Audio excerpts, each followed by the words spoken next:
वाहिगुरु जी का खालसा वाहिगुरु जी की फतेह। गुरु दर ते हाजर गुरु सवारे खालसा जी। आप जी वडभागे हो जो 8वें पातशाह बाला प्रीतम सतगुरु जिस डिठै सब दुख जाए, इन्हां वडियाइयां अजमतां दे मालक गुरु हरकृष्ण साहब महाराज जी दे पवित्र चरण छोह प्राप्त इतिहासक स्थान गुरुद्वारा बंगला साहब जी की यात्रा करते हैं। जुगो जुग अटल छतर चवर तखत दे मालक धन धन श्री गुरु ग्रंथ साहिब पातशाह महाराज जी दे हजूर मनुखा जीवन दियां घड़ियां नूं सफला कर रहे हो। हुण समा है गुरु दरबार दे निजम अनुसार गुरु इतिहास दी चल रही लड़ीवार कथा दा अपनियां मन बिरतियां इकागर करो। रसना पवित्र कर दे एक बार सारे उच्चारण करो जी सतनाम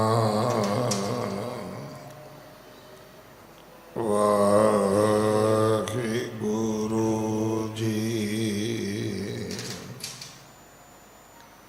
ये इतिहास पहले पातशाह जाहर पीर जगत गुरु कल तारण आए श्री गुरु नानक देव महाराज जी का है। प्रसंग है सतगुरु जी ने दूसरी उदासी आरंभ की है।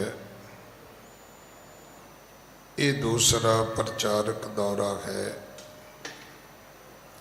ये सतगुरु जी के पवित्र जीवन वरतांत की दूसरी यात्रा है। पहली यात्रा सतगुरां ने सुल्तानपुर तो आरंभ की सी और 12 साल सतगुरु चलते रहे। ये हुण दूसरी यात्रा सतगुरां ने तलवंडी तो शुरू की है। तलवंडी सतगुरु जी का पिता पुरखी नगर है।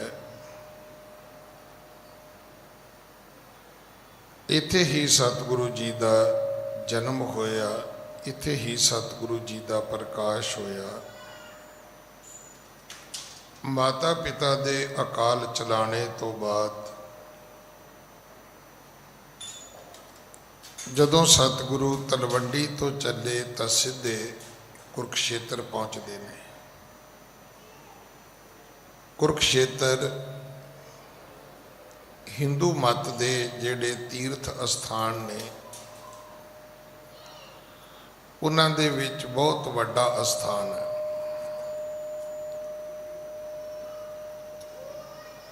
ये वो स्थान है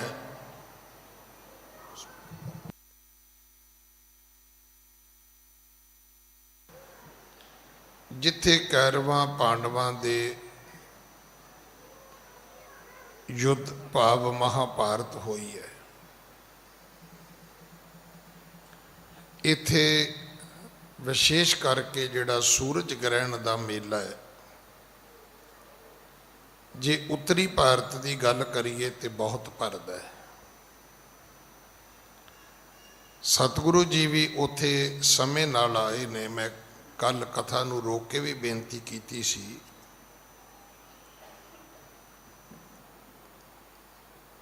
कि एक वर्ड है टाइम मैनेजमेंट,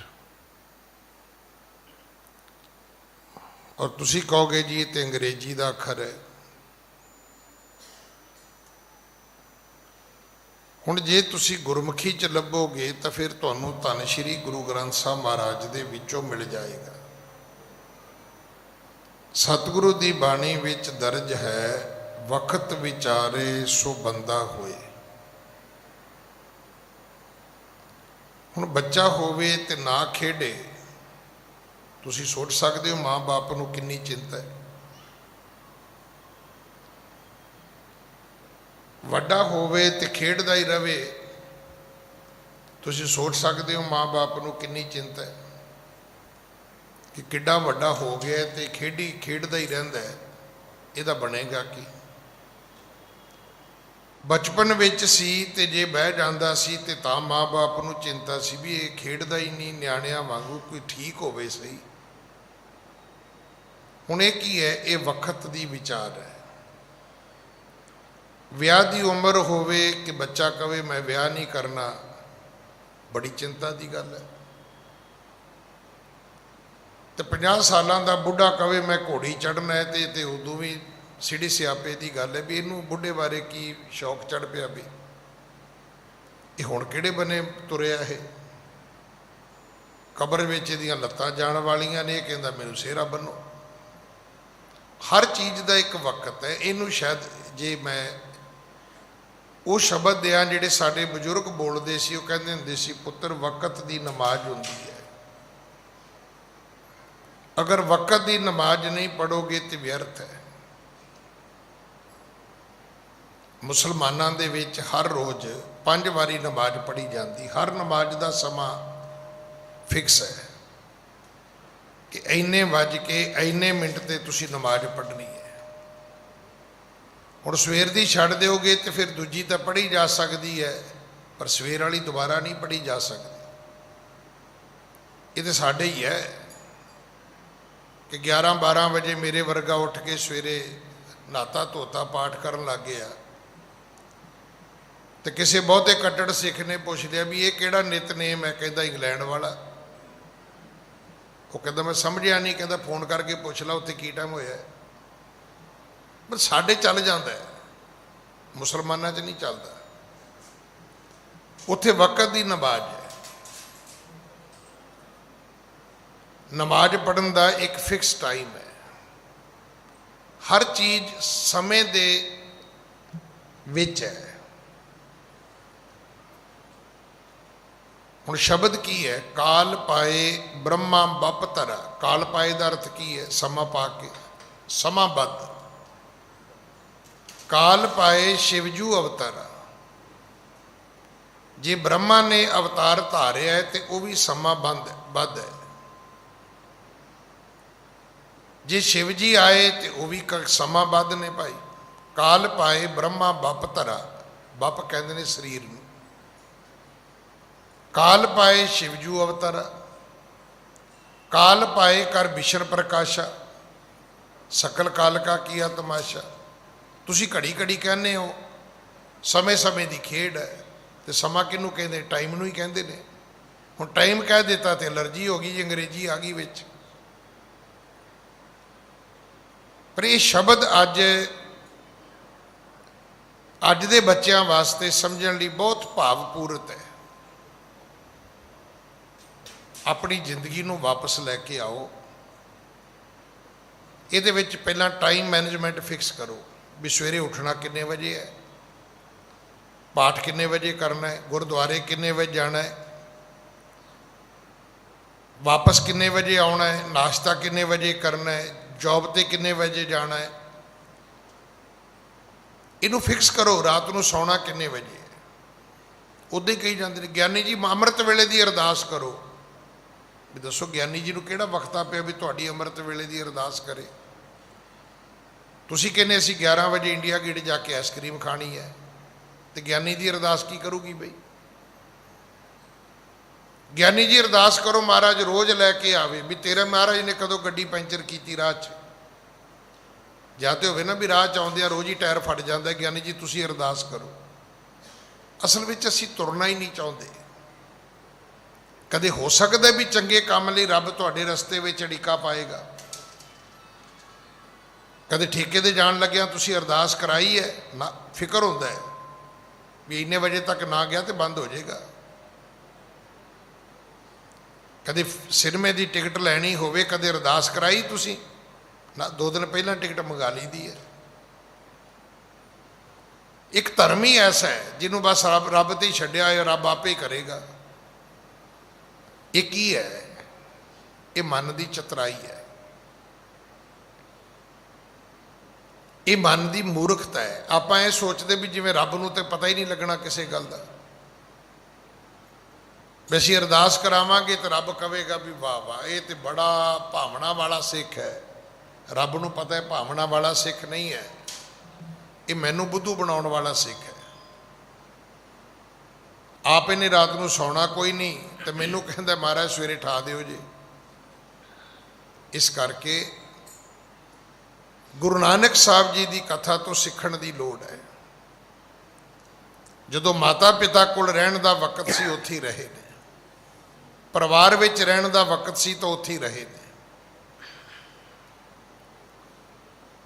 हुण जे सतगुरु तीर्थां वल तुरे ने तो बिल्कुल ठीक टाइम ते जदों कुरुक्षेत्र आए तो सूरज ग्रहण का मेला सी, सतगुरु जी ने आके पहला अपना आसन कर लिया। देखो ये तो गल ठीक है, पहला आओ पहला पाओ।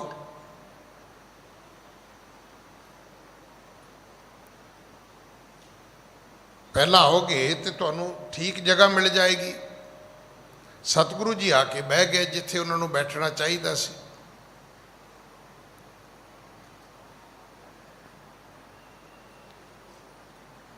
हुण चारां वर्णां दे लोग, चारां आश्रमां दे लोग, खट दर्शनां दे लोग इकट्ठे हो गए।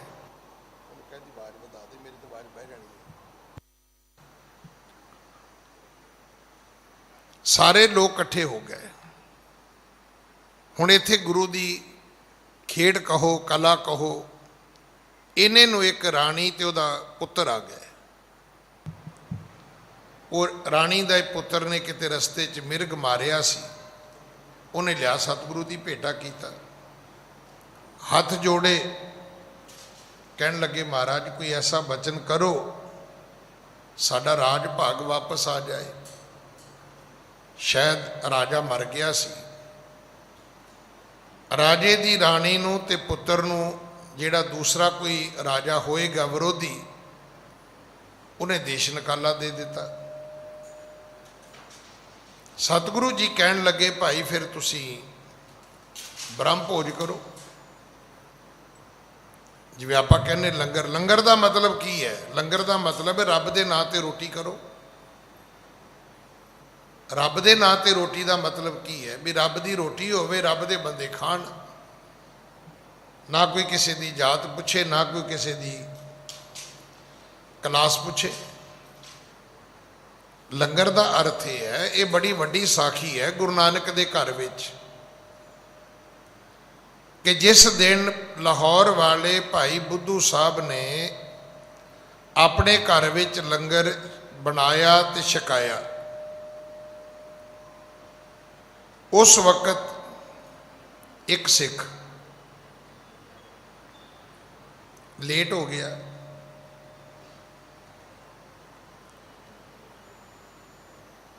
वो जदों भाई बुद्धू के घर पहुंचे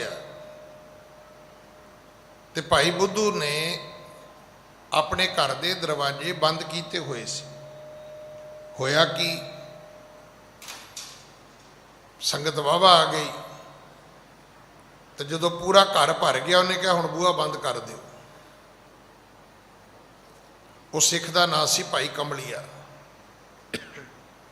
कमलिया आया की वेख्या बूहा बंद है, कहता बूहा खोलो। मैं बेनती करा ये कथा एक बारी जिंदगी में सुन लो, जिंदगी बदल जाएगी थोड़ी। तो जो हुण भी तुसी कहो ज्ञानी जी एक तो साखी 20 बारी सुनी है, मैं कहना 100 बारी भी सुन लोगे तो की फर्क पैना है। सुनी एक बारी भी बहुत है।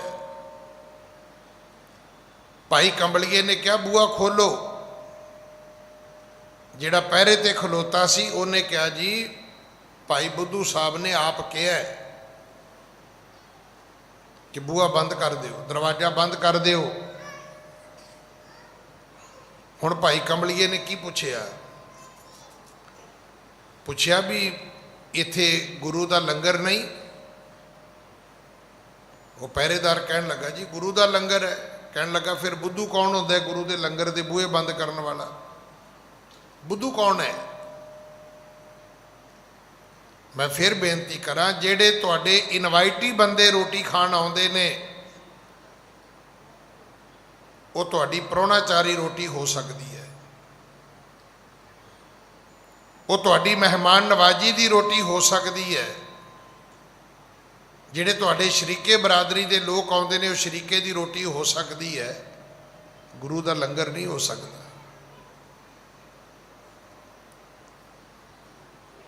ਗੁਰੂ ਦੇ ਲੰਗਰ ਦਾ ਭਾਵ ਇਹ ਹੈ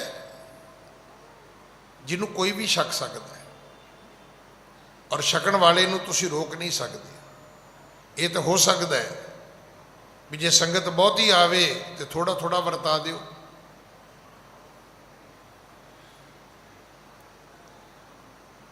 ਇਹ ਤਾਂ ਹੋ ਸਕਦਾ ਹੈ। ਹੁਣ ਉਹ ਹਿੰਦੂ ਸੀ, ਸਤਿਗੁਰੂ ਕਹਿਣ ਲੱਗੇ ਭਾਈ ਬ੍ਰਹਮ ਭੋਜ ਕਰੋ। ਰਾਣੀ ਕਹਿਣ ਲੱਗੀ ਮਹਾਰਾਜ ਸਾਡੇ ਕੋਲੇ ਤਾਂ ਕੁਝ ਵੀ ਨਹੀਂ ਹੈਗਾ, ਜੇ ਸਾਡੇ ਕੋਲ ਕੁਝ ਹੁੰਦਾ ਤੇ ਤੁਹਾਨੂੰ ਮੱਥਾ ਨਾ ਟੇਕਦੇ।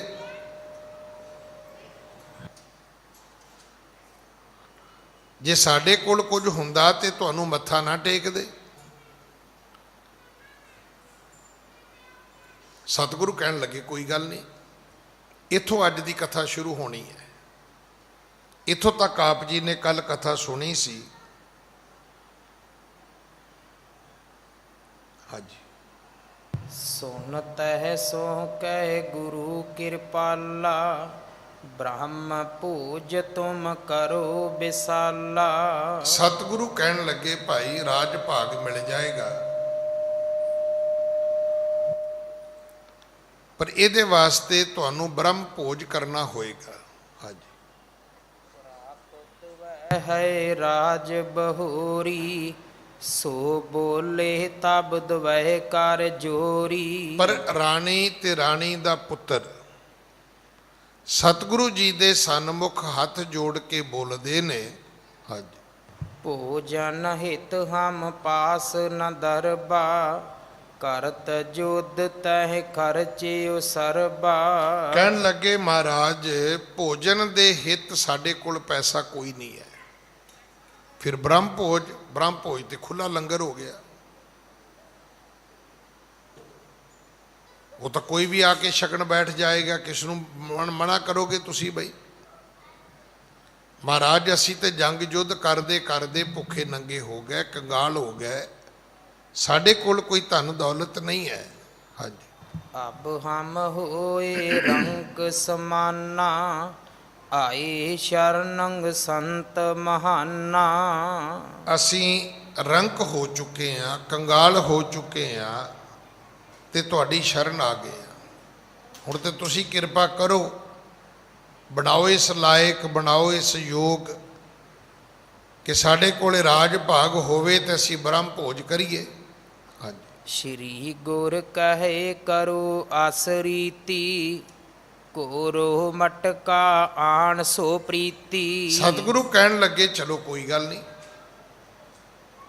ਜੇ ਤੁਸੀਂ ਬ੍ਰਹਮ ਭੋਜ ਨਹੀਂ ਕਰ ਸਕਦੇ ਤੇ ਇੱਕ ਕੋਰਾ ਮਟਕਾ ਲੈ ਕੇ ਆਓ, ਬਿਲਕੁਲ ਕੋਰਾ ਭਾਂਡਾ ਮਿੱਟੀ ਦਾ, ਕੋਈ ਕੋਰਾ ਮਟਕਾ ਜਿਹੜਾ ਹੈ ਉਸ ਨੂੰ ਧੋ ਸਵਾਰ ਕੇ ਬਣਾ ਕੇ ਲਿਆਓ। ਹਾਂਜੀ। ਇਸ ਮ੍ਰਿਗ ਕੋ ਸਭ ਮਾਸ ਸਵਾਰੋ, ਭਲੀ ਪ੍ਰਕਾਰ ਤਾਹੇ ਮਹਿ ਡਾਰੋ। ਇਹ ਜਿਹੜਾ ਤੁਸੀਂ ਮਿਰਗ ਮਾਰ ਕੇ ਲਿਆਂਦਾ ਹੈ, ਇਹਦੇ ਮਾਸ ਨੂੰ ਸਵਾਰੋ ਤੇ ਇਹਨੂੰ ਪਾਓ ਇਸ ਮਟਕੇ ਵਿੱਚ ਤੇ ਭਲੀ ਪ੍ਰਕਾਰ ਫਿਰ ਇਹਨੂੰ ਰਿੰਨੋ, ਬਣਾਓ।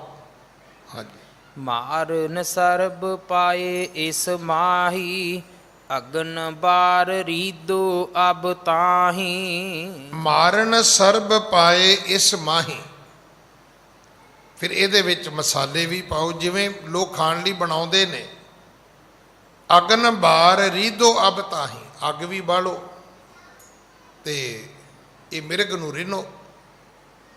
ਹੁਣ ਹੋਵੇ ਸੂਰਜ ਗ੍ਰਹਿਣ, ਹੁਣ ਸੂਰਜ ਗ੍ਰਹਿਣ ਦੇ ਵਿੱਚ ਤਾਂ ਲੋਕ ਘੜੇ ਵਿੱਚ ਪਾਣੀ ਵੀ ਨਹੀਂ ਰੱਖਦੇ, ਉਹ ਵੀ ਖਾਲੀ ਕਰਕੇ ਮੂਧਾ ਮਾਰ ਦਿੰਦੇ ਨੇ। ਬੜੇ ਵਹਿਮ ਭਰਮ ਨੇ ਸੂਰਜ ਗ੍ਰਹਿਣ ਦੇ ਲਈ ਲੋਕਾਂ ਦੇ ਮਨਾਂ ਵਿੱਚ। ਹੁਣ ਇੱਥੇ ਗੁਰੂ ਜੀ ਦਾ ਇਹ ਅਜੀਬ ਇੱਕ ਕੌਤਕ ਹੈ। ਸਤਿਗੁਰੂ ਰਾਜੇ ਦੇ ਪੁੱਤਰ ਨੂੰ ਕਹਿਣ ਲੱਗੇ, ਭਾਈ ਇਹਨੂੰ ਰਿੰਨੋ, ਅੱਗ ਲਿਆਓ, ਅੱਗ ਬਾਲੋ।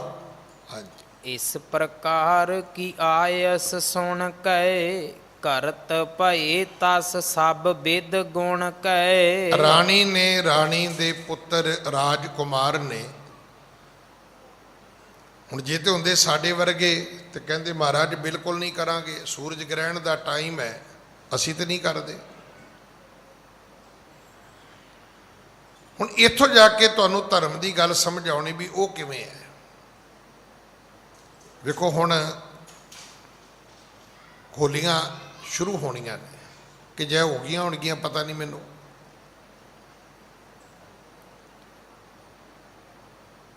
ਪਰ ਇਹ ਅੰਗਰੇਜ਼ਾਂ ਤੇ ਨਹੀਂ ਚੜ੍ਹਦੀਆਂ, ਸਾਡੇ ਤੇ ਚੜ੍ਹਦੀਆਂ ਨੇ। ਸਾਡੇ ਮੁਲਕ 'ਚ ਮੁਸਲਮਾਨ ਨੇ, ਉਹਨਾਂ ਨੂੰ ਵੀ ਹੋਲੀਆਂ ਕੁਛ ਨਹੀਂ ਕਹਿੰਦੀਆਂ, ਨਾ ਨਰਾਤੇ ਉਹਨਾਂ ਨੂੰ ਕੁਛ ਕਹਿੰਦੇ ਨੇ, ਨਾ ਅੰਗਰੇਜ਼ਾਂ ਨੂੰ ਨਰਾਤੇ ਕੁਝ ਕਹਿੰਦੇ ਨੇ। ਇਹਦਾ ਅਰਥ ਕੀ ਹੈ? ਜਿਹੜਾ ਮੰਨੇ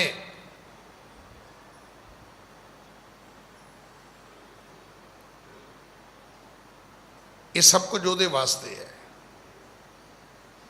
ਇਹਦਾ ਅਰਥ ਕੀ ਹੈ? ਦੂਜੇ ਬੰਦੇ ਵਾਸਤੇ ਕੁਝ ਵੀ ਨਹੀਂ ਹੈ। ਹੁਣ ਵੇਖੋ ਨਾ, ਸਾਡੇ ਬੰਦੇ ਬਿਸਕੁਟ ਲੈਣ ਵੀ ਜਾਣ ਤੇ ਪੁੱਛਦੇ ਨੇ ਵੀ ਇਹਦੀ ਚਾਂਡਾ ਤਾਂ ਨਹੀਂ ਹੈਗਾ, ਤੇ ਮੁਸਲਮਾਨਾਂ ਦੇ ਪਤਾ ਨਹੀਂ, ਸ਼ਾਇਦ ਤੁਹਾਨੂੰ ਪਤਾ ਕਿ ਨਹੀਂ ਪਤਾ, ਉਹ ਤੇ ਦਾਲ ਵੀ ਬਣਾਉਣ ਤੇ ਉਹਦੇ ਵਿੱਚ ਵੀ ਬੋਟੀਆਂ ਪਾ ਲੈਂਦੇ ਨੇ। ਹੁਣ 80 ਮੁਲਕਾਂ 'ਚ ਉਹਨਾਂ ਦਾ ਰਾਜ ਹੈ ਔਰ ਜਨਸੰਖਿਆ ਵੀ ਉਹਨਾਂ ਦੀ ਵਾਧੂ ਹੈ, ਸਾਡੀ ਗਿਣਤੀ ਵੀ ਥੋੜ੍ਹੀ ਹੈ ਤੇ ਸਾਡਾ ਰਾਜ ਭਾਗ ਵੀ ਕਿਤੇ ਨਹੀਂ। ਅਜੇ ਤੇ ਪੜ੍ਹੀ ਜਾਂਦੇ ਆ, ਰਾਜ ਕਰੇਗਾ ਖਾਲਸਾ ਆਕੀ ਰਹੇ ਨਾ ਕੋਈ। ਹੁਣ ਇਹਦਾ ਅਰਥ ਇਹ ਨਾ ਕੱਢ ਲੈਣਾ ਵੀ ਮੈਂ ਕਹਿ ਰਿਹਾ ਜੀ ਖਾਓ ਜਾਂ ਮੈਂ ਕਹਿ ਰਿਹਾ ਨਹੀਂ ਖਾਓ, ਇਹ ਮੇਰੀ ਜੌਬ ਨਹੀਂ ਹੈ।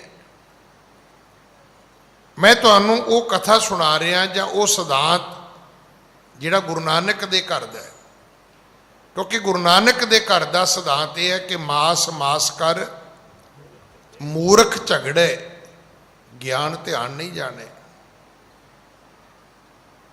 ਤੁਹਾਨੂੰ ਬੜੇ ਬੰਦੇ ਮਿਲਣਗੇ, ਅਸੀਂ ਤੇ ਜੀ ਆਂਡਾ ਵੀ ਨਹੀਂ ਖਾਂਦੇ। ਪੁੱਛੋ ਪੈਸੇ ਕਿੰਨਿਆਂ ਦੇ ਮਾਰੇ ਨੇ ਤੁਸੀਂ? ਕਿੰਨਿਆਂ ਦੇ ਪੈਸੇ ਮਾਰੇ ਨੇ? ਜਦੋਂ ਘਰ ਦੀ ਨੀਂਹ ਰੱਖਣ ਲੱਗਾ ਸੀ ਤੇ ਤੇਰਾ ਯਤਨ ਇਹ ਸੀ ਵੀ 2-4 ਇੰਚ ਗਵਾਂਢੀ ਵਾਲੇ ਪਾਸੇ ਇੱਟ ਚਲੀ ਜਾਏ। ਕਿ ਇਹ ਕਿਹੜਾ ਧਰਮ ਤੈਨੂੰ ਆਗਿਆ ਦਿੰਦਾ ਹੈ ਭਾਈ?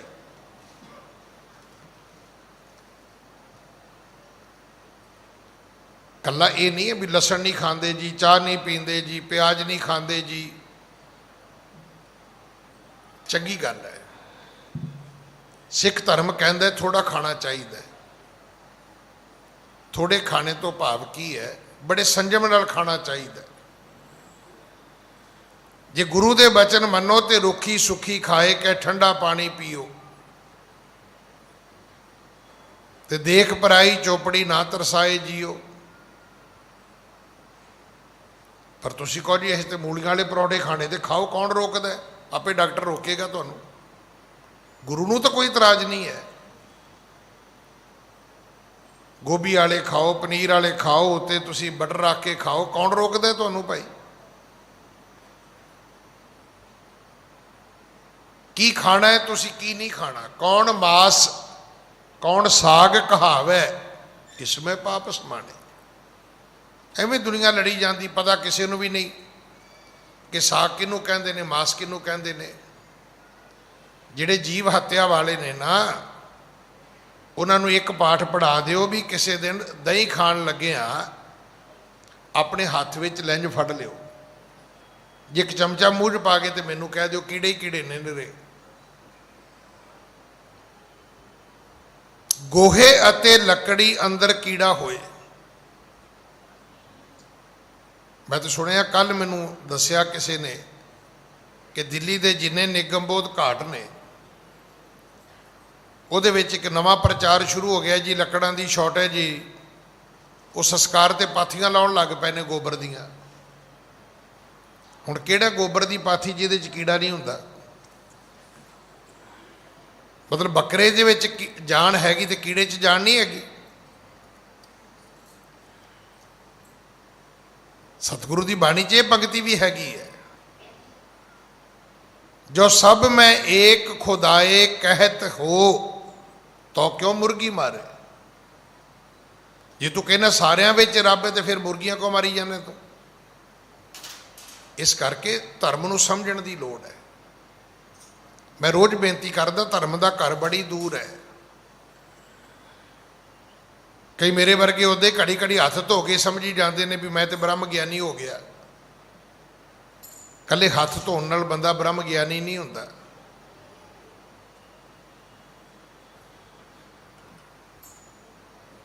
ਉਹਦੇ ਨਾਲ ਤੁਹਾਡਾ ਮਨ ਵੀ ਧੋਤਾ ਹੋਣਾ ਚਾਹੀਦਾ, ਤੁਹਾਡੀਆਂ ਅੱਖਾਂ ਵੀ ਧੋਤੀਆਂ ਹੋਣੀਆਂ ਚਾਹੀਦੀਆਂ ਨੇ, ਤੁਹਾਡੇ ਕੰਨ ਵੀ ਧੋਤੇ ਹੋਣੇ ਚਾਹੀਦੇ ਨੇ, ਤੁਹਾਡੀ ਜ਼ੁਬਾਨ ਵੀ ਧੋਤੀ ਹੋਣੀ ਚਾਹੀਦੀ ਹੈ। ਇਹ ਨਹੀਂ ਕਿ ਜਦੋਂ ਬੋਲੋ ਕਈਆਂ ਦੇ ਘਰ ਸਾੜ ਕੇ ਸੁਆਹ ਕਰ ਦਿਓ ਤੁਸੀਂ। ਕਈਆਂ ਦਾ ਬੋਲਣਾ ਹੈ ਹੀ ਇੱਦਾਂ ਦਾ। ਸਾਕਤ ਕਾ ਬਕਣਾ ਇਹੋ ਜਾਣੋ, ਇਹ ਲਿਖ ਲਓ, ਪੰਕਤੀਆਂ ਲਿਖਣੀਆਂ ਨੇ ਤਾਂ। ਸਾਕਤ ਕਾ, ਰੱਬ ਤੋਂ ਟੁੱਟੇ ਬੰਦੇ ਦਾ ਬੋਲਣਾ ਇਵੇਂ ਹੈ ਜੈਸੇ ਪਵਨ ਚਲਾਈ। ਹਨੇਰੀ ਆਉਂਦੀ ਵੇਖੀ, ਝੱਖੜ ਝੁੱਲਦੇ ਵੇਖੇ, ਲੋਕਾਂ ਦੇ ਘਰ ਦਾ ਸਮਾਨ ਉੱਡਦਾ ਵੇਖਿਆ, ਛੱਤਾਂ ਉੱਡਦੀਆਂ ਵੇਖੀਆਂ। ਕਈ ਸਾਕਤਾਂ ਦਾ ਬੋਲਣਾ ਇਦਾਂ ਦਾ ਹੁੰਦਾ, ਕਈਆਂ ਦੇ ਘਰਾਂ ਦੀ ਛੱਤ ਉਡਾ ਦਿੰਦੇ ਨੇ ਉਹ।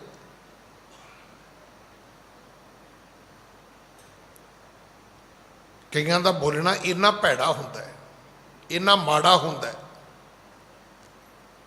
ਸਤਿਗੁਰੂ ਜੀ ਕਹਿਣ ਲੱਗੇ, ਭਾਈ ਕੋਰਾ ਭਾਂਡਾ ਲਿਆਓ, ਮਿਰਗ ਨੂੰ ਸਵਾਰੋ, ਭਾਂਡੇ 'ਚ ਪਾਓ, ਮਸਾਲੇ ਪਾਓ, ਅੱਗ ਬਾਲੋ, ਰਿਨੋ।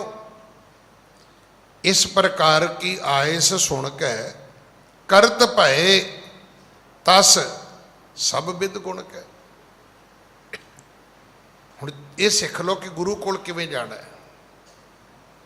ਹੁਣ ਇੱਕ ਗੱਲ ਤੁਸੀਂ ਵੀ ਬੋਲਦੇ ਹੋ, ਮੈਂ ਵੀ ਬੋਲਦਾ, ਏਕ ਨੇ ਕਹੀ ਦੂਜੇ ਨੇ ਮਾਨੀ, ਦੋਨੋਂ ਬ੍ਰਹਮ ਗਿਆਨੀ। ਵੀ ਇੱਦਾਂ ਦੀ ਗੱਲ ਕਰਨ ਵਾਲੇ ਆ, ਫਿਰ ਤੂੰ ਆਪਣੇ ਘਰ ਹੀ ਬ੍ਰਹਮ ਗਿਆਨੀ ਬਣ ਜਾ। ਜੋ ਤੇਰੀ ਘਰ ਵਾਲੀ ਕਵੇ ਤੂੰ ਮੰਨ ਲਿਆ ਕਰ, ਜੋ ਤੂੰ ਕਵੇਂ ਤੇਰੀ ਘਰ ਵਾਲੀ ਮੰਨ ਲਵੇ ਕਰੇ। ਪਿਓ ਕਵੇ ਬੱਚੇ ਮੰਨ ਲੈਣ, ਬੱਚੇ ਕਹਿਣ ਤੇ ਪਿਓ ਮੰਨ ਲਵੇ। ਪਰ ਇਹ ਗੱਲਾਂ ਕਹਿਣ ਮਾਤਰੀ ਨੇ, ਮੰਨਦਾ ਮੁੰਦਾ ਕੋਈ ਨਹੀਂ ਹੈ। ਨਾ ਕੋਈ ਘਰ ਵਾਲੀ ਦੀ ਸੁਣੇ, ਨਾ ਕੋਈ ਘਰ ਵਾਲੇ ਦੀ ਸੁਣੇ, ਨਾ ਬੱਚੇ ਪਿਓ ਦੀ ਸੁਣ, ਨਾ ਪਿਓ ਬੱਚਿਆਂ ਦੀ ਸੁਣੇ। ਇਉਂ ਕੀ ਬੋਲਾ, ਅਸੀਂ ਕੋਈ ਕਿਸੇ ਦੀ ਵੀ ਨਹੀਂ ਸੁਣਨ ਨੂੰ ਤਿਆਰ ਹੈਗਾ। ਉਨੀ ਕੀ ਸੁਣਦੇ ਜਿੰਨੀ ਕੁ ਮਜਬੂਰੀ ਹੋਵੇ, ਸਾਡਾ ਬੇਵਸੀ ਹੋਵੇ। ਨਹੀਂ, ਧਰਮ ਦਾ ਘਰ ਪਹਿਲਾ ਉਪਦੇਸ਼ ਇਹ ਹੈ, ਜੋ ਗੁਰ ਕਹੈ ਕਰੋ ਕਿਰਪਾ, ਜੋ ਗੁਰ ਕਹੈ ਸੋਈ ਭਲ ਮਾਨੋ। ਇੱਥੇ ਜਦੋਂ ਵੀ ਆਉਣਾ ਹੈ ਨਾ, ਕੱਲੀਆਂ ਜੁੱਤੀਆਂ ਉਤਾਰ ਕੇ, ਜਰਾਬਾਂ ਉਤਾਰ ਕੇ ਨਹੀਂ ਆਉਣਾ, ਥੋੜੀ ਜਿਹੀ ਆਪਣੀ ਅਕਲ ਵੀ ਉਤਾਰ ਕੇ ਆਓ। ਇੱਥੇ ਤਾਂ ਗੁਰ ਕੀ ਮਤ ਤੂੰ ਲੇਹੇ ਇਹ ਆਣੇ। ਤੇ ਜਿਨ੍ਹਾਂ ਦਾ ਆਪਣਾ ਠੂਠਾ ਭਰਿਆ ਉਹਨਾਂ ਕੀ ਕਰਨਾ? ਸਾਡੇ ਵਿੱਚ ਬਹੁਤੇ ਉਹ ਨੇ ਜਿਨ੍ਹਾਂ ਦਾ ਆਪਣਾ ਅਕਲ ਦਾ ਠੂਠਾ ਬਹੁਤ ਭਰਿਆ ਹੋਇਆ। ਉਹਨਾਂ ਨੂੰ ਨਾ ਕਿਸੇ ਗਿਆਨੀ ਦੀ ਅਕਲ ਕੰਮ ਕਰੇ, ਨਾ ਕਿਸੇ ਗੁਰੂ ਪੀਰ ਫਕੀਰ ਦੀ ਅਕਲ ਕੰਮ ਕਰੇ। ਭਾਈ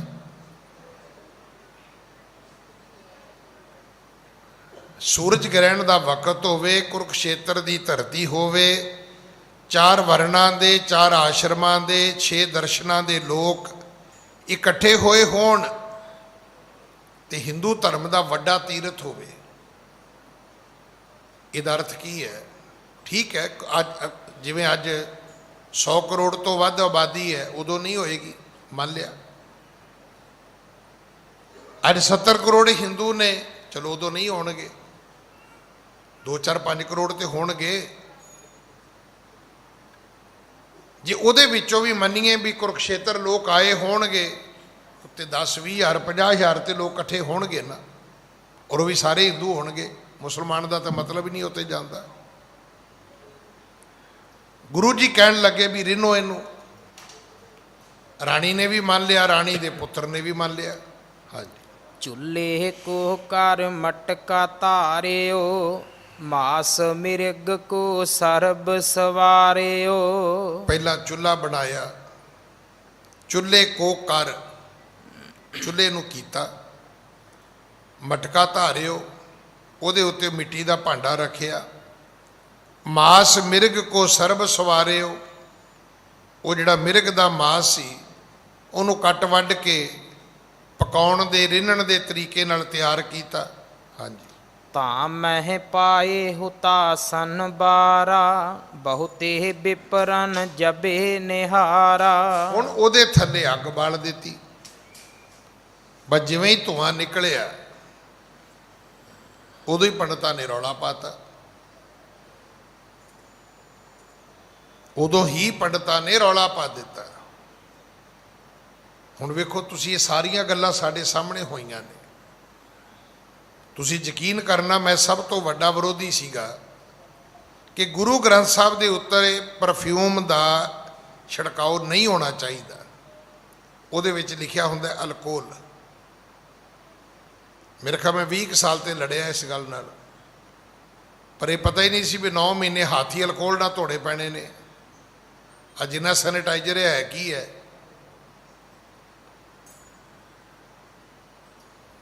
ਮਜਬੂਰੀ ਹੋ ਗਈ। ਸੈਨੀਟਾਈਜ਼ਰ ਦੀਆਂ ਮਸ਼ੀਨਾਂ ਲਾਉਣੀਆਂ ਪੈ ਗਈਆਂ, ਬਕਾਇਦਾ ਸੈਨੀਟਾਈਜ਼ਰ ਪਾ ਕੇ ਰੱਖਣਾ ਪੈ ਗਿਆ। ਚੰਗੇ ਭਲੇ ਬੰਦੇ ਨੂੰ ਹੱਥ ਧੋ ਕੇ ਆਏ ਨੂੰ ਕਹਿਣਾ ਪੈ ਗਿਆ ਜੀ ਪਹਿਲਾਂ ਹੱਥ ਸੈਨੀਟਾਈਜ਼ ਕਰੋ, ਤਾਂ ਮੱਥਾ ਟੇਕਣਾ ਹੈ। ਜ਼ਿੰਦਗੀ ਨਹੀਂ ਸੀ ਬਚਦੀ। ਹੁਣ ਤੁਸੀਂ ਦੱਸੋ ਮਾੜਾ ਕਿਸ ਨੂੰ ਆਖੀਏ? ਹੁਣ ਕੀ ਮਾੜਾ ਹੈ? ਮੈਂ ਉਹ ਟੈਲੀ ਫਿਲਮ ਜਿਹੜੀ ਹੈ ਟੀਵੀ ਦੇ ਅੱਗੇ ਬਹਿ ਕੇ ਵੇਖੀ, ਉਦੋਂ ਕੇਬਲ ਨਹੀਂ ਸੀ ਹੁੰਦੀ। DD1 ਤੇ ਸਟੋਰੀ ਆਈ,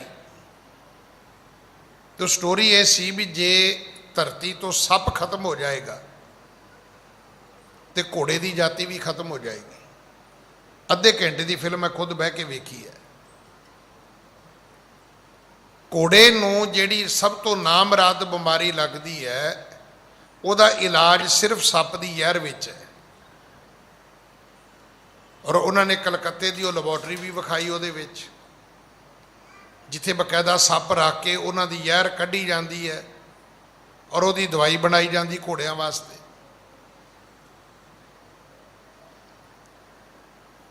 ਹੁਣ ਸੱਪ ਨੂੰ ਤੁਸੀਂ ਚੰਗਾ ਕਹੋਗੇ ਕਿ ਮੈਂ ਕਹਾਂ? ਅਸੀਂ ਤੇ ਬੰਦੇ ਨੂੰ ਵੀ ਸੱਪ ਕਹਿਣ ਲਈ ਤਿਆਰ ਆ। ਅਸੀਂ ਤੇ ਬੰਦੇ ਨੂੰ ਵੀ ਸੱਪ ਕਹਿੰਦੇ ਆ। ਉਹ ਪਰੇ ਹੋ ਜਾ, ਕਹਿੰਦਾ ਡੰਗ ਮਾਰੇਗਾ ਤੈਨੂੰ। ਪਰ ਸੱਚੇ ਵੀ ਜਿਨ੍ਹਾਂ ਘੋੜਿਆਂ ਤੇ ਜੰਗ ਯੁੱਧ ਲੜੇ ਗਏ, ਵੇਖੋ ਸਿੱਖ ਧਰਮ ਦੇ ਵਿੱਚ ਘੋੜਾ ਤੇ ਪ੍ਰਵਾਨ ਹੈ ਨਾ, ਬਕਾਇਦਾ ਤਬੀਲਾ ਹੈ ਹਜੂਰ ਸਾਹਿਬ ਦੇ ਵਿੱਚ। ਔਰ ਮੰਨਿਆ ਜਾਂਦਾ ਹੈ ਕਿ ਗੁਰੂ ਦੇ ਸਮੇਂ ਦੇ ਜਿਹੜੇ ਘੋੜੇ ਸੀ, ਉਹਨਾਂ ਦੀ ਨਸਲ ਦੇ ਘੋੜੇ ਨੇ ਉੱਥੇ। ਲੋਕ ਤੇ ਸ਼ਰਧਾ ਨਾਲ ਉਹਨਾਂ ਦੇ ਦਰਸ਼ਨ ਕਰਨ ਵੀ ਜਾਂਦੇ ਨੇ। ਬਕਾਇਦਾ ਘੋੜਾ ਉੱਥੇ ਦਿਨ ਤਿਉਹਾਰ ਤੇ ਸ਼ਿੰਗਾਰਿਆ ਵੀ ਜਾਂਦਾ ਉਸ ਜਾਤੀ ਦੇ ਵਿੱਚੋਂ। ਅੱਗੇ ਘੋੜਾ ਲਾ ਕੇ ਮਹੱਲਾ ਕੱਢਿਆ ਜਾਂਦਾ ਹੈ। ਉਹ ਘੋੜਾ ਬਚ ਹੀ ਨਹੀਂ ਸਕਦਾ ਅਗਰ ਸੱਪ ਦੀ ਜ਼ਹਿਰ ਅਵੇਲੇਬਲ ਨਾ ਹੋਵੇ ਤਾਂ। ਇਸ ਕਰਕੇ ਜ਼ਿੰਦਗੀ ਵਿੱਚ ਤੁਸੀਂ ਇੱਕ ਧਾਰਨਾ ਨੂੰ ਲੈ ਕੇ ਨਹੀਂ ਤੁਰ ਸਕਦੇ। ਕਿ ਆਪਾਂ ਕਹੀਏ ਜੀ ਇੱਕ ਧਾਰਨਾ ਨੂੰ ਲੈ ਕੇ ਤੁਰਨਾ ਹੈ, ਨਹੀਂ ਤੁਰ ਪਾਓਗੇ ਤੁਸੀਂ। ਹੁਣ ਸੂਰਜ ਗ੍ਰਹਿਣ ਦਾ ਮੇਲਾ, ਅੱਗ ਬਲ ਗਈ, ਧੂਆਂ ਨਿਕਲ ਆਇਆ, 4 ਵਰਨਾਂ ਦੇ ਲੋਕ, 4 ਆਸ਼ਰਮਾਂ ਦੇ ਲੋਕ, 6 ਦਰਸ਼ਨਾਂ ਦੇ ਲੋਕ, ਰੌਲਾ ਪੈ ਗਿਆ। ਤਾਂ ਮੈਂ ਪਾਏ ਹੁਤਾਸਨ ਬਾਰਾ, ਬਹੁਤੇ ਵਿਪਰਨ ਜਬੇ ਨਿਹਾਰਾ। ਹੁਣ ਪੰਡਤ ਲੋਕਾਂ ਨੇ ਜਦੋਂ ਅੱਗ ਬਲਦੀ ਵੇਖੀ, ਉਹ ਵੀ ਸੂਰਜ ਗ੍ਰਹਿਣ ਦੇ ਮੇਲੇ ਤੇ, ਉਹ ਵੀ ਕੁਰੂਕਸ਼ੇਤਰ ਦੀ ਧਰਤੀ ਤੇ। ਹਾਂਜੀ। ਵਿਦਿਆ ਮਹਿ ਪੰਡਤ ਬਡ ਮਾਨੀ, ਨਿਕਸਿਓ ਧੂਮ ਦੇਖ ਰਿਸ ਠਾਨੀ। ਜਿਹੜੇ ਪੰਡਤ ਵਿਦਿਆ ਦੇ ਵਿੱਚ ਨਿਪੁੰਨ ਸੀਗੇ, ਉਹ ਤਾਂ ਜੀ ਗਰਮ ਹੋ ਗਏ। ਇਹ ਕੀ, ਇਹ ਕਿਉਂ? ਉਹ ਤਾਂ ਕ੍ਰੋਧਿਤ ਹੋ ਗਏ, ਉਹ ਤਾਂ ਕਲਪ ਗਏ ਜਦੋਂ ਉਹਨਾਂ ਨੇ ਇਹ ਸਾਰਾ ਦ੍ਰਿਸ਼ ਵੇਖਿਆ। ਹਾਂਜੀ। ਆਜ ਤਰਨ ਕੋ ਗ੍ਰਹਿਣ ਆਕਾਸ਼ਾ, ਇਹ ਅਜਾਨ ਰੀਦਨ ਲਗ ਮਾਸਾ। ਅੱਜ ਸੂਰਜ ਗ੍ਰਹਿਣ ਵਾਲੇ ਦਿਨ ਕੋਈ ਅੱਗ ਵੀ ਬਾਲ ਸਕਦਾ ਹੈ? ਕੋਈ ਕਹਿੰਦਾ ਅੱਗ ਨਹੀਂ ਬਾਲੀ, ਉਹ ਤੇ ਮਿਰਗ ਰਿੰਨਣ ਡਏ ਨੇ, ਉਹ ਤੇ ਆਮਕ ਪੈ ਪਕਾਉਂਦੇ ਨੇ। ਹੁਣ ਇੱਕ ਤੋਂ ਇੱਕ ਗੱਲ ਚੜਾ ਕੇ ਕਰਦੇ ਨੇ। ਹੁਣ ਤੁਸੀਂ ਵੇਖੋ ਵੀ ਹਾਲਤ ਕੀ ਬਣਦੀ ਹੈ। ਹਾਂਜੀ। ਲੇ ਕਰ ਕੁਤ ਕੇ ਸ਼ਸਤਰ ਅਪਾਰਾ, ਆਏ ਨਿਕਟ ਕਹਿ ਕਰੋ ਪ੍ਰਹਾਰਾ। ਬਸ ਫਿਰ ਜਿਹਦੇ ਹੱਥ ਜੋ ਆਇਆ, ਕਿਸੇ ਨੇ ਤਰਸ਼ੂਲ ਚੁੱਕ ਲਈ, ਕਿਸੇ ਨੇ ਡੰਡਾ ਚੁੱਕ ਲਿਆ, ਭੱਜੇ, ਕਹਿਣ ਲੱਗੇ ਮਾਰੋ ਇਹਨੂੰ, ਥਾਂ ਮਾਰੋ ਇਹਨੂੰ ਜਿਹਨੇ ਅੱਗ ਬਾਲੀ ਹੈ। ਕੌਣ ਹੈ ਇਹ? ਪਾਪ ਕਿਸ ਨੇ ਕੀਤਾ? ਕੌਣ ਹੈ ਵਿਅਕਤੀ ਜਿਹੜਾ ਇਹ ਕੰਮ ਕਰ ਰਿਹਾ ਹੈ? ਹਾਂਜੀ। ਕੋ ਤੁਰ ਹੈ ਬਚਨ ਅਧਰਮੀ, ਕੋ ਕੀਨੋ ਤੈ ਕਰਮ ਕੁਕਰਮੀ। ਇਹ ਕੁਕਰਮੀ ਕੌਣ ਹੈ? ਪੁੱਛੋ ਇਹਦਾ ਵਰਨ ਕੀ ਹੈ? ਇਹ ਹਿੰਦੂ ਵੀ ਹੈ, ਕਿਤੇ ਮੁਸਲਮਾਨ ਤਾਂ ਨਹੀਂ। ਇਹਦਾ ਵਰਨ ਕਿਹੜਾ ਹੈ? ਇਹ ਆਇਆ ਕਿੱਥੋਂ ਹੈ? ਇਹਨੂੰ ਕੁਕਰਮੀ ਨੂੰ ਪੁੱਛੋ। ਹੁਣ ਕੁਕਰਮੀ ਕਿਹਨੂੰ ਕਹਿੰਦੇ ਆ? ਭੈੜੇ ਕਰਮਾਂ ਵਾਲਾ। ਆਗੇ ਸਾਰੇ ਇਕੱਠੇ ਹੋ ਕੇ ਡੰਡੇ ਤਰਸ਼ੂਲ ਲੈ ਕੇ। ਹਾਂਜੀ। ਦਿਵਸ ਆਜ ਕੇ ਤੁਰਕ ਜੇ ਮਾਨਵ, ਸੋ ਭੀ ਤਰਾਸ ਰਿਦੇ ਬਹੁ ਠਾਨਵ। ਪੰਡਤ ਕਹਿੰਦੇ ਵੀ ਜਿੱਦਣ ਸੂਰਜ ਗ੍ਰਹਿਣ ਹੋਵੇ, ਭਾਵੇਂ ਮੁਸਲਮਾਨ ਮੰਨਣ ਭਾਵੇਂ ਨਾ ਮੰਨਣ, ਪਰ ਡਰਦੇ ਉਹ ਵੀ ਨੇ।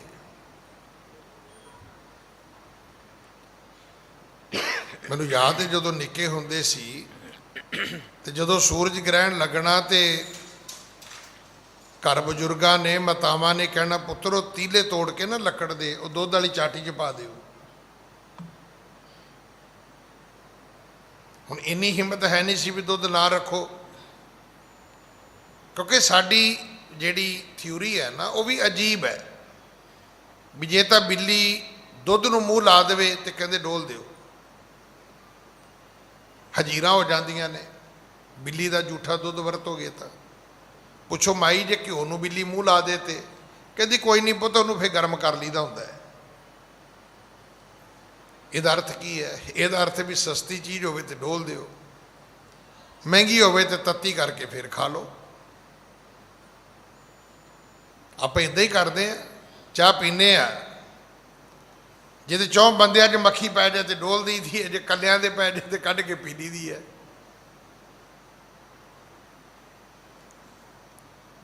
ਜਿਹਦੇ 4 ਬੰਦੇ ਖਲੋਤਿਆਂ 'ਚ ਮੰਗਤਾ ਆ ਜੇ ਤੇ 10 ਰੁਪਏ ਦੇ ਦੀਦੇ ਨੇ ਇੱਜ਼ਤ ਬਚਾਉਣ ਲਈ, ਤੇ ਜੇ ਕਿਤੇ ਇਕੱਲੇ ਨੂੰ ਟੱਕਰ ਜੇ ਤੇ ਮੰਗਤੇ ਦੀ ਕਲਾਸ ਲਾ ਦੀ ਹੈ।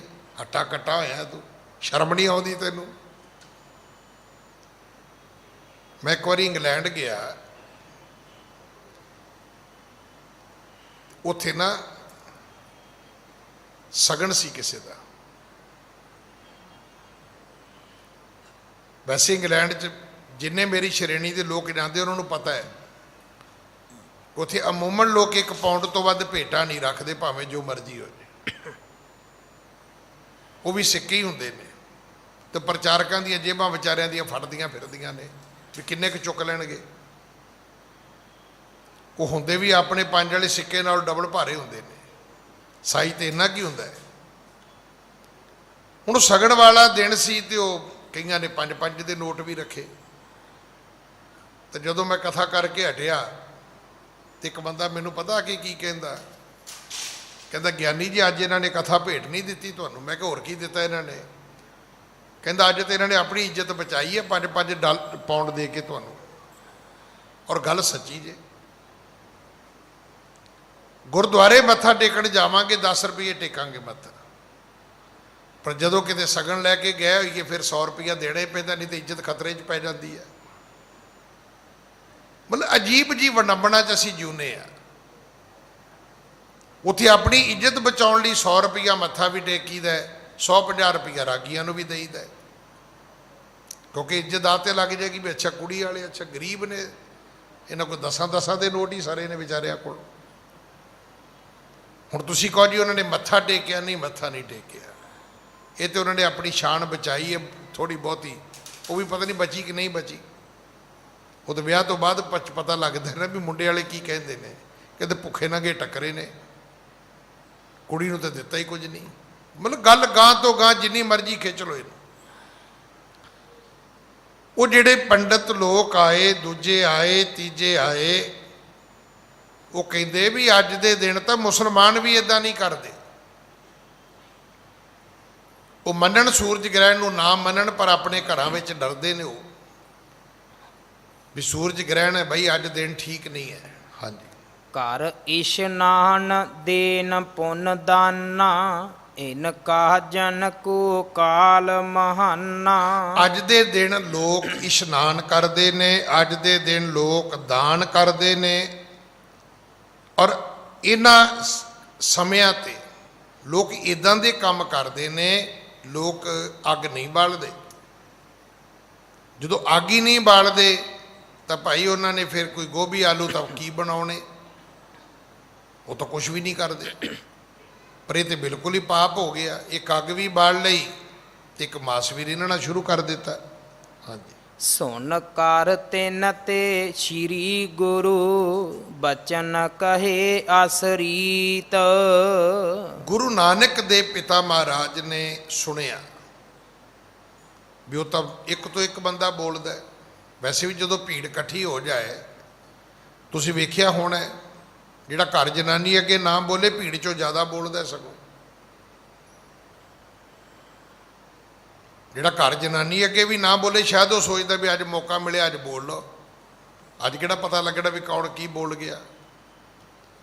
ਇੱਕ ਇੱਕ ਵਿਅਕਤੀ ਮਾੜਾ ਬੋਲਿਆ ਤੇ ਗੁਰੂ ਨਾਨਕ ਸਾਹਿਬ ਨੇ ਬੜੇ ਧੀਰਜ ਨਾਲ ਸੁਣਿਆ, ਤੇ ਜਦੋਂ ਬੋਲ ਬਾਲ ਕੇ ਹਟ ਗਏ, ਸਤਿਗੁਰੂ ਗੁਰੂ ਨਾਨਕ ਸਾਹਿਬ ਜੀ ਨੇ ਫਿਰ ਆਪਣੇ ਮੁਖ ਤੋਂ ਇਹ ਬਚਨ ਉਚਾਰੇ ਨੇ। ਹਾਂਜੀ। ਸ਼ੁੱਧਾ ਲਗੀ ਮੋ ਕੋ ਬੜੀ, ਹਿਤ ਆਹਾਰ ਕੇ ਸ਼ਰੀਤ। ਸਤਿਗੁਰੂ ਕਹਿਣ ਲੱਗੇ ਭਾਈ ਇਹਦੇ 'ਚ ਕੀ ਮਾੜਾ ਹੈ? ਜਿਹੜਾ ਖਾਣਾ ਪੀਣਾ ਹੈ ਇਹਦਾ ਸੰਬੰਧ ਭੁੱਖ ਨਾਲ ਹੈ, ਇਹਦਾ ਨਾ ਸੰਬੰਧ ਤੇ ਸੂਰਜ ਗ੍ਰਹਿਣ ਨਾਲ ਹੈ, ਨਾ ਹੀ ਇਹਦਾ ਸੰਬੰਧ ਕਿਸੇ ਹੋਰ ਚੀਜ਼ ਨਾਲ ਹੈ। ਹਾਂਜੀ। ਦਿਜ ਤਬ ਬੋਲੇ ਬਚਨ ਕਠੋਰਾ, ਕਿਆ ਰੀਦਿਓ ਤੁਮ ਤਰਾਸ ਨ ਥੋਰਾ। ਤੇ ਪੰਡਤ ਕਹਿਣ ਲੱਗੇ ਵੀ ਚਲੋ ਠੀਕ ਹੈ ਜੀ, ਮੰਨ ਲਿਆ ਵੀ ਇਹ ਪਕਾਉਣ ਦਾ ਸੰਬੰਧ, ਦਾਲ ਸਬਜ਼ੀ ਦਾ ਸੰਬੰਧ ਭੁੱਖ ਨਾਲ ਹੈ, ਪਰ ਇਹ ਤੇ ਦੱਸ ਰਿੰਨਿਆ ਕੀ ਹੋ? ਵੀ ਚਲੋ ਮੰਨ ਲਈ ਤੇਰੀ ਗੱਲ, ਭੁੱਖ ਲੱਗੀ ਹੋਏਗੀ ਇਸ ਕਰਕੇ ਪਕਾਉਣਾ ਪੈ ਗਿਆ, ਪਰ ਪਕਾਇਆ ਕੀ ਹੈ? ਸਵਾਲ ਤੇ ਵੀ ਰਿੰਨਿਆ ਕੀ ਹੈ? ਇਹ ਕੀ ਪਾਇਆ ਤੁਸੀਂ ਇਸ ਭਾਂਡੇ ਦੇ ਵਿੱਚ? ਹਾਂਜੀ। ਬਿਨਾ ਬਿਲਮ ਸੋ ਦੇਹੋ ਦਿਖਾਈ, ਨਾਤਰ ਤੁਝ ਮਾਰੇ ਇਹ ਥਾਈ। ਪੰਡਤ ਕਹਿਣ ਲੱਗੇ ਵੀ ਵਿਖਾ, ਭਾਂਡੇ ਦਾ ਢੱਕਣ ਚੁੱਕ ਕੇ ਵਿਖਾ ਕੀ ਰਿੰਨਿਆ, ਨਹੀਂ ਤਾਂ ਇੱਥੇ ਮਾਰਾਂਗੇ ਤੈਨੂੰ। ਹੁਣ ਜੇ ਤੂੰ ਇਹ ਸੋਚੇ ਨਾ ਵੀ ਮੈਂ ਵਾਪਸ ਮੁੜ ਜਾਵਾਂਗਾ, ਤੇ ਵਾਪਸ ਨਹੀਂ ਮੁੜਨ ਦੇ ਉਹਨੂੰ, ਥਾਂ ਮਾਰਾਂਗੇ ਤੈਨੂੰ। ਇਹ ਸ਼ਬਦ ਨੇ, ਬਿਨਾ ਬਿਲਮ ਸੋ ਦੇਹੋ ਦਿਖਾਈ, ਨਾਤੁਰ ਤੁਝ ਮਾਰੇ ਇਹ ਥਾਈ, ਇੱਥੇ ਮਾਰਾਂਗੇ ਤੈਨੂੰ। ਹਾਂਜੀ। ਤਬ ਜਿਨ ਦੇਖਿਓ ਸੋ ਦਵਿਜ ਕਹਿਹੀ, ਇਸ ਮਟਕੇ ਮੈਂ ਆਮਖ ਐਹੀ। ਇੱਕ ਪੰਡਤ ਕਹਿਣ ਲੱਗਾ ਵੀ ਵੇਖਣ ਦੀ ਕੀ ਲੋੜ ਹੈ, ਭਾਂਡੇ ਦਾ ਮੂੰਹ ਚੁੱਕ ਕੇ ਮੈਨੂੰ ਪੁੱਛੋ। ਇਹਨਾਂ ਨੇ ਮੇਰੇ ਸਾਹਮਣੇ ਇਹਦੇ ਵਿੱਚ ਮਾਸ ਪਾਇਆ, ਮਿਰਗ ਛਿੱਲ ਕੇ ਕੱਟ ਕੇ ਵੱਢ ਕੇ ਉਹਦੇ ਟੋਟੇ ਟੁਕੜੇ ਕਰਕੇ ਉਹ ਇਹਨਾਂ ਨੇ ਇਸ ਭਾਂਡੇ ਵਿੱਚ ਪਾ ਕੇ ਰਿੰਨਣਾ ਸ਼ੁਰੂ ਕੀਤਾ। ਹਾਂਜੀ, ਹਮਰੇ ਦੇਖਤ ਇਨੈ ਸਵਾਰਾ, ਪਾਏ ਬੀਚ ਪਾਵਕ ਕੋ ਬਾਰਾ। ਇਹਨਾਂ ਨੇ ਇਹ ਸਾਰਾ ਕੁਝ ਮੇਰੀਆਂ ਅੱਖਾਂ ਦੇ ਸਾਹਮਣੇ ਕੀਤਾ, ਮੇਰੇ ਸਾਹਮਣੇ ਚੁੱਲ੍ਹੇ ਵਿੱਚ ਇਹਨਾਂ ਨੇ ਅੱਗ ਬਾਲੀ ਹੈ।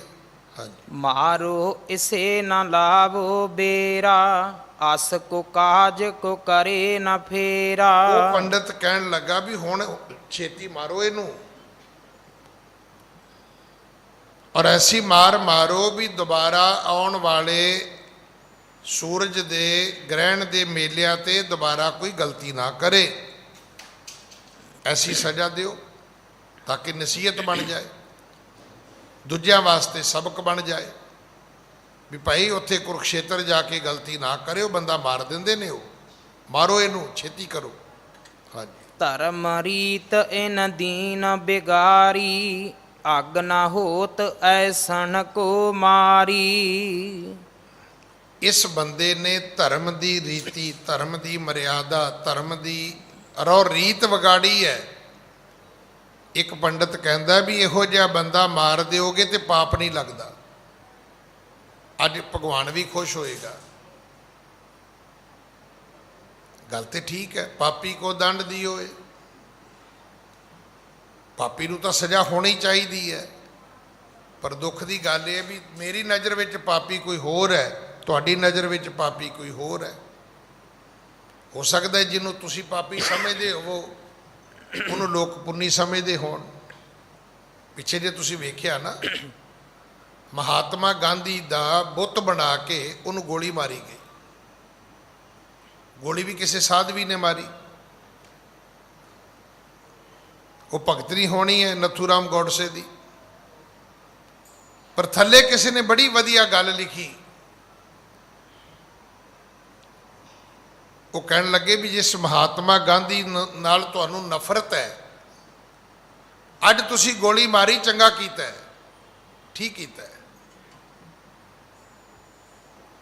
ਪਰ ਗੋਲੀ ਮਾਰਨ ਲਈ ਜਿਹੜੀ ਪਿਸਟਲ ਖਰੀਦੀ,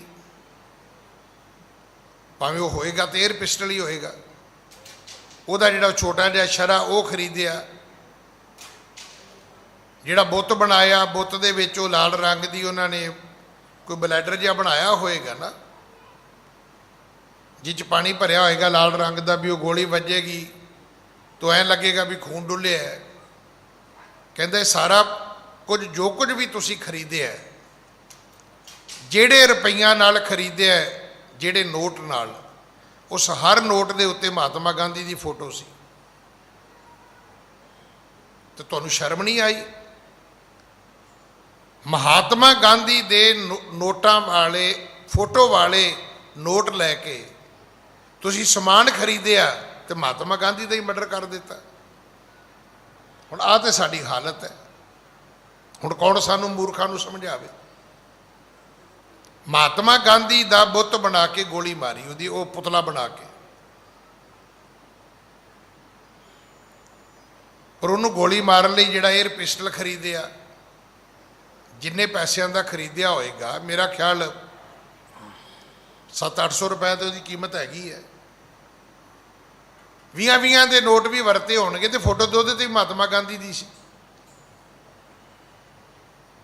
ਮਹਾਤਮਾ ਗਾਂਧੀ ਦੇ ਨੋਟਾਂ ਨਾਲ ਹੀ ਸਮਾਨ ਖਰੀਦ ਕੇ ਮਹਾਤਮਾ ਗਾਂਧੀ ਮਾਰ ਛੱਡਿਆ ਤੇ ਆਪਣੇ ਆਪ ਨੂੰ ਕਹਿਤਾ ਜੀ ਕਮਾਲ ਹੋ ਗਈ ਜੀ, ਕਮਾਲ ਹੋ ਗਈ ਜੀ, ਕਮਾਲ ਹੋ ਗਈ ਜੀ। ਸਾਨੂੰ ਨਹੀਂ ਪਤਾ ਸੀ ਕਿਹੜਾ ਪਾਪ ਕਰ ਰਹੇ ਆ, ਕਿਹੜਾ ਪੁੰਨ ਕਰ ਰਹੇ ਆ, ਸਾਨੂੰ ਖੁਦ ਹੀ ਨਹੀਂ ਪਤਾ। ਮੈਂ ਫਿਰ ਬੇਨਤੀ ਕਰਾਂ, ਮੈਂ ਕਿਸੇ ਦੀ ਵਕਾਲਤ ਨਹੀਂ ਕਰ ਰਿਹਾ, ਨਾ ਹੀ ਮੈਂ ਕਿਸੇ ਨੂੰ ਦੋਸ਼ੀ ਨੀਅਤ ਕਰ ਰਿਹਾ, ਪਰ ਜੋ ਕੁਝ ਅਸੀਂ ਕਰ ਰਹੇ ਹਾਂ, ਮੈਂ ਤਾਂ ਸਿਰਫ ਉਹਦਾ ਨਕਸ਼ਾ ਤੁਹਾਡੇ ਸਾਹਮਣੇ ਇੱਕ ਰੱਖਿਆ ਵੀ ਆਹ ਹਾਲਤ ਹੈ ਸਾਡੀ। ਸਾਨੂੰ ਖੁਦ ਹੀ ਨਹੀਂ ਪਤਾ ਅਸੀਂ ਕੀ ਕਰੀ ਜਾਂਦੇ, ਪਾਪ ਕੀ ਹੈ ਪੁੰਨ ਕੀ ਹੈ। ਇੱਕ ਪੰਡਤ ਕਹਿਣ ਲੱਗਾ ਇਹਨੂੰ ਥਾਂ ਮਾਰੋ, ਅੱਜ ਭਗਵਾਨ ਇਹਦੀ ਸਜ਼ਾ ਨਹੀਂ ਦੇਵੇਗਾ, ਇਹੋ ਜਿਹੇ ਪਾਪੀ ਨੂੰ ਮਾਰਨ ਦਾ ਪੁੰਨ ਹੋਵੇਗਾ, ਭਗਵਾਨ ਵੀ ਖੁਸ਼ ਹੋਵੇਗਾ। ਹਾਂਜੀ। ਗੁਰੂ ਕਹੇ ਬਲ ਕਰੋ ਜੇ, ਹਤਨ ਬਿਖੈ ਹਿਤ ਹੋਏ। ਸਤਿਗੁਰੂ ਗੁਰੂ ਨਾਨਕ ਸਾਹਿਬ ਕਹਿਣ ਲੱਗੇ ਭਾਈ ਮਾਰੋ, ਅਗਰ ਤੁਹਾਨੂੰ ਕੁਝ ਮਾਰਿਆ ਮਿਲਦਾ ਹੈ ਤਾਂ ਮੈਨੂੰ ਮਾਰ ਦਿਓ। ਤੁਸੀਂ ਧਾਰ ਕੇ ਆਏ ਹੋ ਕਿ ਬੰਦਾ ਮਾਰ ਹੀ ਦੇਣਾ ਹੈ, ਤੇ ਤੁਹਾਨੂੰ ਕੌਣ ਰੋਕ ਸਕਦਾ? ਮੈਂ ਇਕੱਲਾ ਕਿਵੇਂ ਰੋਕ ਲਵਾਂਗਾ? ਤੁਸੀਂ ਹਜ਼ਾਰਾਂ ਦੀ ਗਿਣਤੀ ਵਿੱਚ ਹੋ। ਹੁਣ ਇੰਨੀ ਭੀੜ 'ਚ ਕੋਈ ਬੰਦਾ ਤਰਲੇ ਵੀ ਕਰੇ ਤੇ ਬਚ ਥੋੜਾ ਸਕਦਾ ਹੈ? ਕੌਣ ਸੁਣਦਾ ਹੈ ਇੰਨੀ ਭੀੜ ਵਿੱਚ? ਕੋਈ ਨਹੀਂ ਸੁਣਦਾ। ਸਤਿਗੁਰੂ ਕਹਿੰਦੇ ਜੇ ਧਾਰ ਕੇ ਆਏ ਹੋ ਕਿ ਮਾਰਨਾ ਹੈ, ਮਾਰੋ, ਅਸੀਂ ਨਹੀਂ ਰੋਕਦੇ ਤੁਹਾਨੂੰ। ਹਾਂਜੀ। ਜਿਉ ਮਨ ਹੈ ਤਿਉ ਕਰੋ ਅਬ, ਵਰਜਤ ਇਹਾ ਨ ਕੋਏ। ਨਹੀਂ, ਮੈਂ ਤੁਹਾਨੂੰ ਨਹੀਂ ਵਰਜਾਂਗਾ, ਮੈਂ ਤੁਹਾਨੂੰ ਨਹੀਂ ਰੋਕਾਂਗਾ, ਤੁਸੀਂ ਆਪਣੀ ਮਨ ਮਰਜ਼ੀ ਕਰੋ। ਹਾਂਜੀ। ਜੇ ਤੁਮ ਹਮ ਸੋ ਚਰਚਾ ਕਰਨੀ, ਧਰਮ ਅਧਰਮ ਰੀਤ ਜਿਉ ਬਰਨੀ। ਹਾਂ, ਜੇ ਤੁਸੀਂ ਕਹੋ ਵੀ ਧਰਮ ਕੀ ਹੈ ਤੇ ਅਧਰਮ ਕੀ ਹੈ, ਤੁਸੀਂ ਠੀਕ ਹੋ ਕਿ ਮੈਂ ਠੀਕ ਆ, ਗੱਲਬਾਤ ਕਰਨੀ ਹੈ ਤੇ ਬਹਿ ਜਾਓ, ਆਪਾਂ ਕਰ ਲੈਂਦੇ ਹਾਂ। ਪਰ ਜੇ ਤੁਸੀਂ ਫੈਸਲਾ ਹੀ ਕਰ ਲਿਆ ਵੀ ਨਹੀਂ ਮਾਰ ਹੀ ਦੇਣਾ ਹੈ, ਸਤਿਗੁਰੂ ਕਹਿੰਦੇ ਮਾਰ ਦਿਓ, ਮੈਂ ਨਹੀਂ ਰੋਕਾਂਗਾ ਤੁਹਾਨੂੰ। ਵੀ ਸਾਡੇ ਕੋਲ ਕਿਹੜਾ ਹਥਿਆਰ ਨੇ ਕੋਈ, ਤੁਸੀਂ ਮਾਰਨਾ ਚਾਹੁੰਦੇ ਹੋ ਮਾਰ ਦਿਓ ਭਾਈ। ਹਾਂਜੀ। ਤਉ ਪੰਡਤ ਸਭ ਮੇਲ ਸਨਿਆਸੀ, ਆਏ ਕਰੋ ਚਰਚਾ ਹਮ ਪਾਸੀ। ਸਤਿਗੁਰੂ ਕਹਿਣ ਲੱਗੇ ਲਿਆਓ ਜਿਹੜੇ ਤੁਹਾਡੇ ਪੰਡਤ ਨੇ, ਜਿਹੜੇ ਤੁਹਾਡੇ ਸੰਨਿਆਸੀ ਸਾਧੂ ਨੇ, ਜਿਨ੍ਹਾਂ ਨੂੰ ਤੁਸੀਂ ਆਪਣੇ ਵੱਡੇ ਵੱਡੇ ਮਹਾਤਮਾ ਸਮਝਦੇ ਹੋ, ਲਿਆਓ ਬਿਠਾਓ ਮੇਰੇ ਸਾਹਮਣੇ, ਜੇ ਚਰਚਾ ਕਰਨੀ ਹੈ ਤਾਂ। ਤੇ ਜੇ ਚਰਚਾ ਕਰਨੀ ਹੀ ਕੋਈ ਨਹੀਂ, ਫਿਰ ਮਾਰੋ, ਫਿਰ ਤੁਹਾਨੂੰ ਮੈਂ ਨਹੀਂ ਰੋਕਦਾ।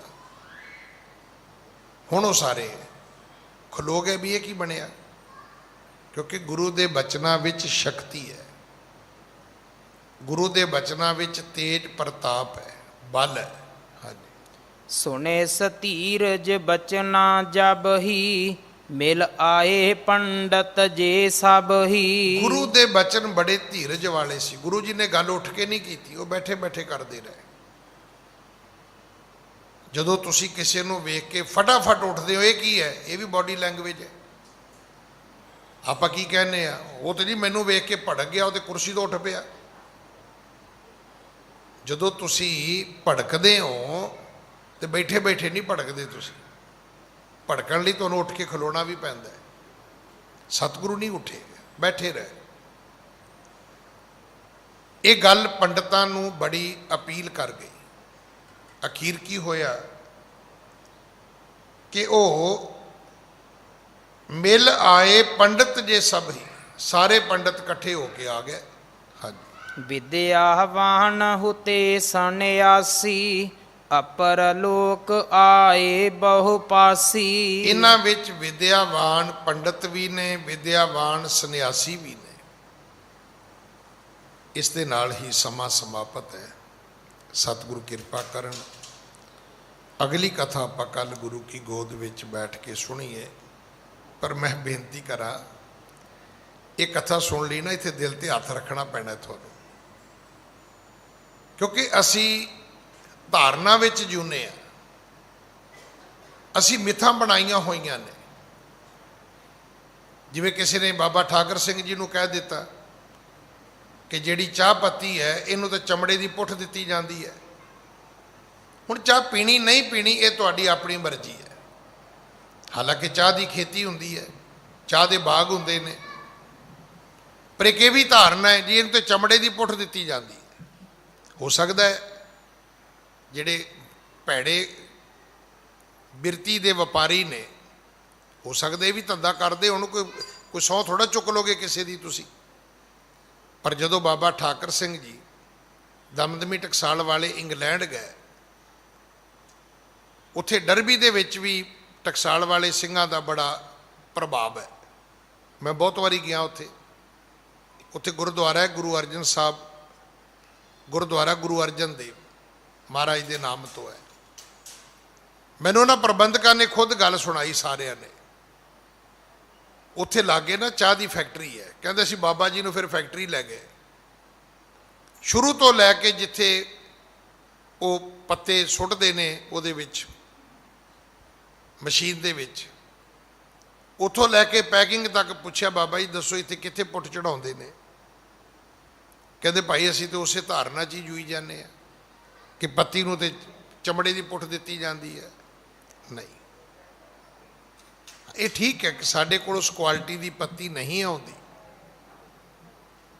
ਜਿਹੜੀ ਸਭ ਤੋਂ ਵਧੀਆ ਕੁਆਲਿਟੀ ਦੀ ਪੱਤੀ ਹੈ ਉਹ ਤੇ MP ਲੈ ਜਾਂਦੇ ਨੇ, ਕਦੇ ਪਾਰਲੀਮੈਂਟ 'ਚੋਂ ਮਿਲਦੀ ਹੈ, ਤੁਸੀਂ ਮੰਗਵਾ ਵੀ ਸਕਦੇ ਹੋ। ਉਹ ਲੀਫ ਜਿਹੇ ਹੁੰਦੇ ਨੇ, ਲੰਬੇ ਲੰਬੇ ਪੱਤੇ ਜੇ, ਡਾਲੀਆਂ ਜੀਆਂ, ਉਹ ਓਰੀਜਨਲ ਹੈ। ਹੁਣ ਸਾਡੇ ਕੋਲ ਜਿਹੜੀ ਉਹ ਬੂਰਾ ਆਉਂਦੀ ਹੈ, ਉਹ ਹੁਣ ਹੋ ਸਕਦਾ ਉਹਦੇ 'ਚ ਕੋਈ ਕ੍ਰਾਈਮ ਵੀ ਹੋਵੇ, ਪਰ ਵਾਸਤਵ ਦੇ ਵਿੱਚ ਵੀ ਪੱਤੀ ਤੇ ਇੱਕ ਖੇਤੀ ਹੈ, ਬਾਗ ਨੇ ਚਾਹ ਦੇ, ਉੱਥੋਂ ਇਹ ਚਾਹ ਆਉਂਦੀ ਹੈ। ਔਰ ਮੈਡੀਕਲੀ ਲੋਕ ਕੋਈ ਪੀਂਦਾ, ਕੋਈ ਨਹੀਂ ਪੀਂਦਾ, ਕਈ ਜਗ੍ਹਾ ਤੇ ਪੀਣੀ ਜ਼ਰੂਰੀ ਵੀ, ਉੱਥੋਂ ਦਾ ਵਾਤਾਵਰਨ ਐਸਾ ਹੈ। ਸੋ ਇਸ ਕਰਕੇ ਇਹਨੂੰ ਕਥਾ ਨੂੰ ਬਹੁਤ ਹਿੰਮਤ ਨਾਲ ਸੁਣਨ ਦੀ ਲੋੜ ਹੈ। ਧਾਰਨਾ ਦੇ ਵਿੱਚ ਨਹੀਂ ਵਹਿਣਾ, ਆਪਾਂ ਨਿਰਣੇ ਤੇ ਪੁੱਛਾਂਗੇ, ਪਹੁੰਚਾਂਗੇ ਗੁਰੂ ਪਿਤਾ ਜੀ ਤੋਂ ਸਮਝ ਕੇ ਵੀ ਮਹਾਰਾਜ ਦੇ ਬਾਰੇ ਉਪਦੇਸ਼ ਕੀ ਹੈ ਕੀ ਅਸਲ ਵਿੱਚ, ਮਾਸ ਕੀ ਹੈ, ਸਾਗ ਕੀ ਹੈ, ਖਾਣਾ ਨਹੀਂ ਖਾਣਾ ਤੁਹਾਡਾ ਵਿਵੇਕ ਹੈ। ਮੈਂ ਫਿਰ ਬੇਨਤੀ ਕਰਾਂ, ਕੋਈ ਚੀਜ਼ ਖਾਣੀ ਤੁਹਾਡੇ ਤੇ ਲਾਗੂ ਨਹੀਂ ਹੈ। ਬੜੇ ਲੋਕ ਨੇ, ਮੇਰਾ ਇੱਕ ਮਿੱਤਰ ਹੈ, ਉਹ ਜ਼ਮੀਨ ਦੇ ਵਿੱਚੋਂ ਨਿਕਲੀ ਕੋਈ ਚੀਜ਼ ਨਹੀਂ ਖਾਂਦਾ। ਜ਼ਮੀਨ 'ਚੋਂ ਸ਼ਕਰਕੰਦੀ ਨਿਕਲਦੀ ਹੈ, ਆਲੂ ਨਿਕਲਦੇ ਨੇ, ਗਾਜਰਾਂ ਨਿਕਲਦੀਆਂ ਨੇ, ਮੂਲੀਆਂ ਨਿਕਲਦੀਆਂ ਨੇ, ਨਹੀਂ ਖਾਂਦਾ। ਜਿਹੜੀ ਚੀਜ਼ ਜ਼ਮੀਨ 'ਚੋਂ ਜਿਹੜੀ ਉੱਪਰ ਹੁੰਦੀ ਉਹ ਸਾਰੀਆਂ ਖਾ ਲੈਂਦਾ। ਜਿਹੜੀਆਂ ਚੀਜ਼ਾਂ ਉੱਪਰ ਲੱਗਦੀਆਂ ਨੇ ਉਹ ਖਾ ਲੈਂਦਾ, ਜਿਹੜੀਆਂ ਚੀਜ਼ਾਂ ਜ਼ਮੀਨ 'ਚ ਬਣਦੀਆਂ ਨੇ ਕੁਦਰਤ ਵੱਲੋਂ ਵੀ, ਉਹ ਨਹੀਂ ਖਾਂਦਾ। ਤਾਂ ਇਹ ਆਪਣਾ ਆਪਣਾ ਵਿਵੇਕ ਹੈ। ਸੋ ਅੱਜ ਸਮਾਂ ਸਮਾਪਤ ਹੈ। ਭੁੱਲਾਂ ਬਖਸ਼ੋ ਜੀ, ਫਤਿਹ ਬੁਲਾਓ। ਵਾਹਿਗੁਰੂ ਜੀ ਕਾ ਖਾਲਸਾ, ਵਾਹਿਗੁਰੂ ਜੀ ਕੀ